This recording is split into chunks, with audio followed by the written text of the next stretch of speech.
Welcome to part one of the rendering technique series, and today in part one I'm going to look at camera depth of field. I just put together this simple scene here. I've got a few cylinders at different distances, and usually if we render a scene like this, it kind of renders pretty sharp, all the objects with the same amount of blur. And if you want to use depth of field, firstly, just make sure you got a scene camera, because the editor camera won't be sufficient.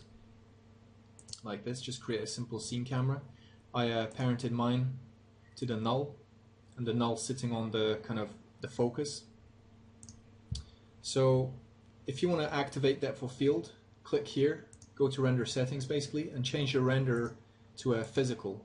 And this opens up our physical options. And you want to check depth of field. Don't forget to do that. And sampling quality, I'm just going to keep at low. And if I render the scene now, it's hard to see, but we've got a slight amount of blur on this object here. So I'm just going to go to my camera and click on physical. And the f-stop is set to 8, which is quite a generic f-stop. And I'm going to set this to 1. I'm going to re-render the scene. And as you can see now, the depth of field effect is greatly exaggerated. We can see it, that this object's in focus and these objects are out of focus. And if you really want, you can go to custom, and sometimes you have to click here to make it activate. It's strange. I'm just going to set it to 0.1, which is pretty extreme. And as you can see, that gives us a very exaggerated effect. And one thing you might notice is the graininess on the objects. So if you want to increase the sampling, go back to your physical settings and set the sampling quality to high. And obviously this is going to increase render time, but it's going to give a very smooth effect. I'll just let that render. So a question you might have is that how do we pick objects to focus on? So I'm just going to stop that. And well, firstly you can do it manually. So if we just go to the top view here, you can see that this plane is sitting roughly on where those middle two cylinders are. So let's say we want to focus on this front cylinder. Just click on the camera and go to Object, the Object tab, and just manually pull back the focus distance until it's roughly on the same axis as our front cylinder. And if I re-render the scene now,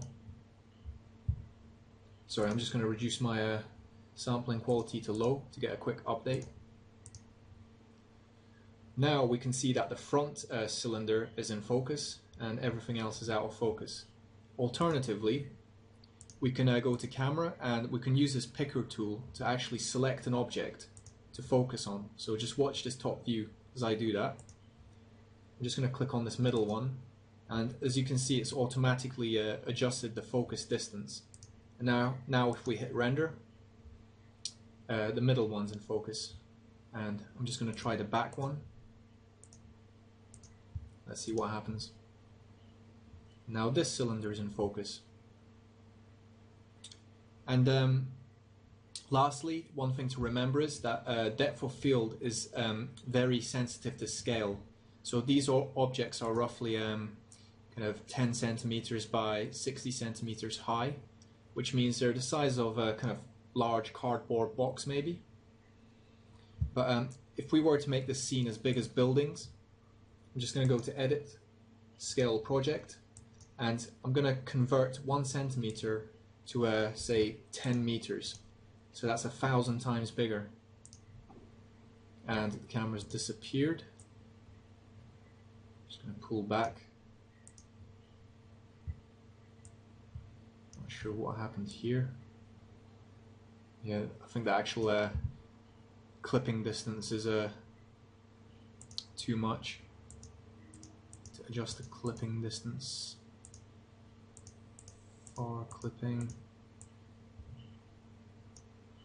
Okay, I think I scaled it too big, so I'm just going to scale it down slightly. I think that was a bit extreme maybe. So say 1 meter down to 10 centimeters. There we go. So that's 100 times bigger than the original. And if I hit render now, even though we've got the depth of field applied, we're not seeing the effect as we did before. So we should be able to see some kind of depth of focus effect going on, because it's focused on these middle cylinders here.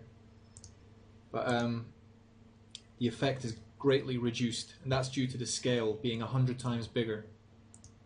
And if we look at the cylinder dimensions, the radius is 1,000 centimeters, so it's like 10 meters wide and 60 meters high, so almost the size of a building, I'd say. And that's why we're not getting a depth of field effect so easily now. Maybe if we come very close to one of these. And now, if you get real close to the object, we can start to see the depth of field effect kicking in. So I'm just going to get even closer, maybe about here. And now we can see it, but we have to get real close before it starts kind of showing. So yeah, just remember scale is a factor when it comes to depth of field. And I'm just going to wrap up this first part